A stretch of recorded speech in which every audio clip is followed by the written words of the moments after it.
We are speaking to Jean-Michel Blanquer, chairman of Terra Academia and former French Minister of Education.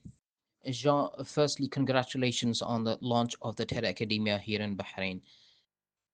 About the new university that you're going to launch, have you thought of a name for the university at this stage? At this stage, we call that Green University for the Middle East. And is this university going to be housed in its own exclusive campus, or is it going to be part of any current institution? We want to work with the BIBF, so we are going to conceive our programs here. They agree with that? And maybe sometime we will be able to create a proper campus. And when do we expect the first intake to begin? We want to make first a program on an executive program about ecological transformation, and then there will be new programs, especially a master on waste management. That is the second step. And is this executive program going to be for those already working in the sector, or will it be open to new students? Because the idea is to have a complete culture about all the challenges of ecological transformation. Sometimes people have a good specialty on one approach and not on the other, so the idea is to have a complete approach. Now, we know that Terra Academia is an architect of such programs. You mind telling us what the three most important curriculum pillars you believe will distinguish the first green university in the Middle East from conventional higher education models in the region that already run such programs? The main thing is that it is dedicated to green transformation. It's not an academic institution which makes ecological curricula. It's an institution dedicated to that, able to gather different institutions from the academic world and from the economic world to be able to fulfill the new needs of our world. So to do that, you need first to have a scientific culture, strong scientific culture with a systemic approach of the challenges. It's what we see in the executive program.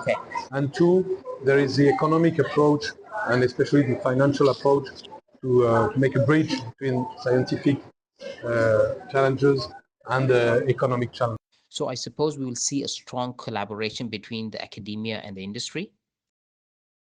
It's dedicated to this bridge between the excellency of the academic world.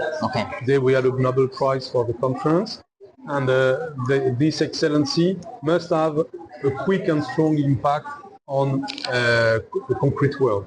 And especially in the action of the companies and in the strategy of the company. So it's very important for students or for adults in executive education to have a strong insight coming from the academic world, but with a concrete approach of the concrete challenge. So, and considering the evolving energy sector, how will this university keep pace with those changes? Yes, because you have a lot of change. There is a kind of acceleration of the changes, especially with the digital revolution and what's going on with artificial intelligence. You have new challenges in terms of environmental. Even if there is some geopolitical problems today that sometimes let someone feel that environmental questions are beside. In reality, it still is the main problem of the planet, and we have to have long-term approach, and it needs to bridge the skills that exist. And so it's very important to offer to the students this gathering of skills. And is the academia at the university going to be from across the world? Today you have someone from England, someone from France, and of course people from Bahrain and the region.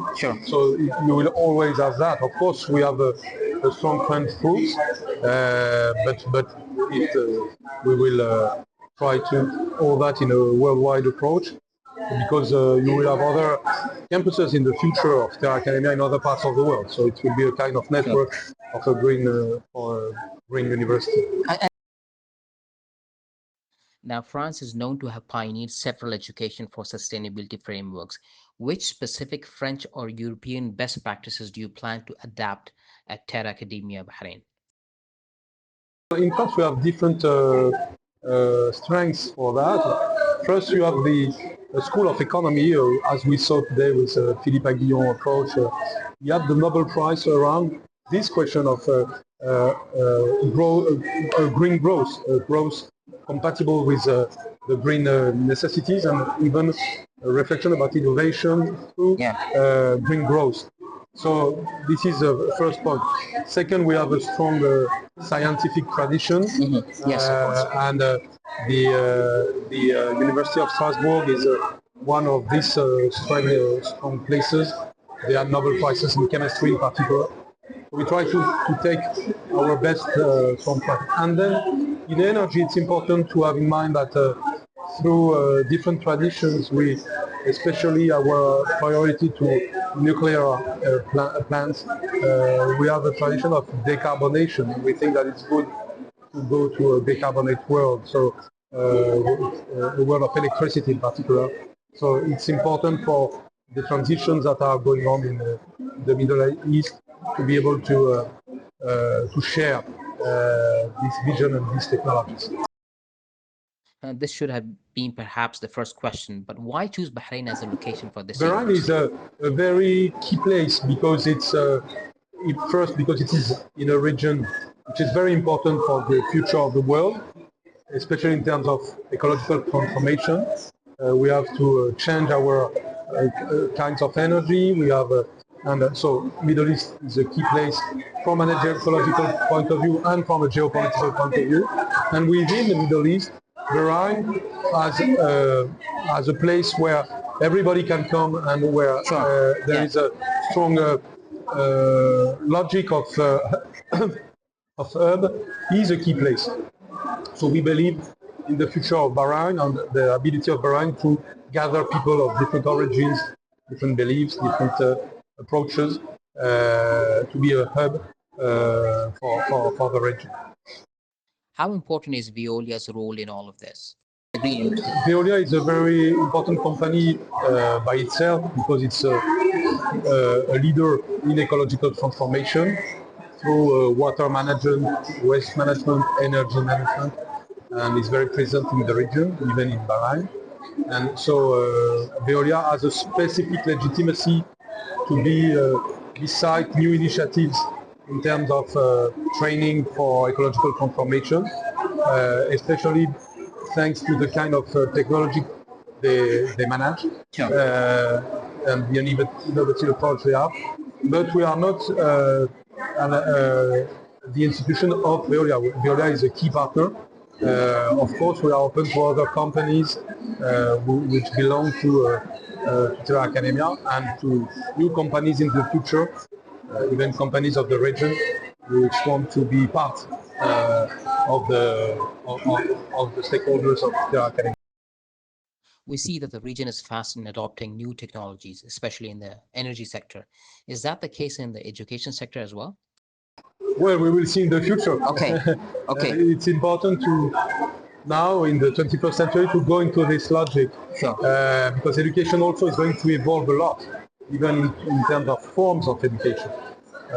There is also a revolution due to artificial intelligence in education, to be more accurate, to be at the forefront of the new challenges.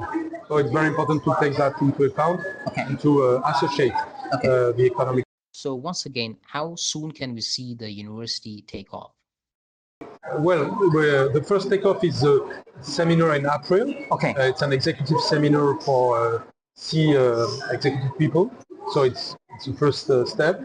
Then we will create a master on waste management in 2027. And then let's have new other programs. Jean, you are also the former French Minister of Education. How is your experience going to shape the vision and academic framework of Terra Academia Bahrain? Well, as Minister of Education, I've seen a lot of new trends in education, in scholar education, but also in higher education. So for me, it's very important to understand that and to share the fact that education will be the engine of the century. And if you want a peaceful world and a world with a new ecological way of being alive, it's very important to understand that the skills of human beings are key. So the way we learn, especially in the first moments of life. Is very important. So our main priority should always be childhood and also students, young people. So we have to work for the youth, and working for the youth is working for the planet. Jean, thank you once again for your time. Thank you very much.